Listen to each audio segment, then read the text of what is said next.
تشتغل في ودن تصلي 5 صلاة وتحفظ قرآن أنا أدفع لك. في راسك ما خليك راسك في بدن. Io vengo dalla Pakistan, è una città dove non c'era anche acqua, ancora lì elettrico molto meno, problemi tantissimi ancora lì. La persona in Pakistan dove vivo io, questa bustina ha valore più di una persona. Se persona uccise, polizia non gli frega niente, capito? Io parlo italiano, inglese, arabo, farsi, greco, tedesco, un po' di rumeno.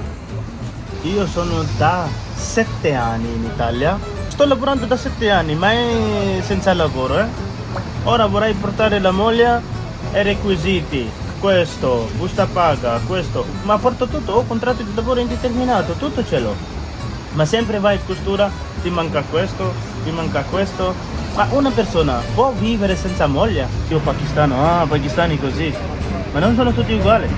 Matteo Salvini cosa ha detto? Uno che lavora, paga tutto, deve avere documenti, deve avere moglie, deve avere bambini, deve avere la casa, è tranquillo. Ho un negozio di barbiere adesso, ho 2 persone anche con me.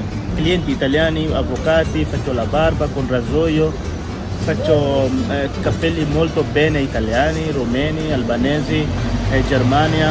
Ha lasciato il suo paese per cosa? Per problemi. E qua vieni a fare di nuovo problemi, allora non va bene, sei bugiardo. Lascia TikTok, lascia tutte le cose e vai a cercarti lavoro, farti bene, pulisci, fatti un po' di gel, metti i vestiti bene, ciao, buongiorno, parli italiano, devi imparare un po' di italiano.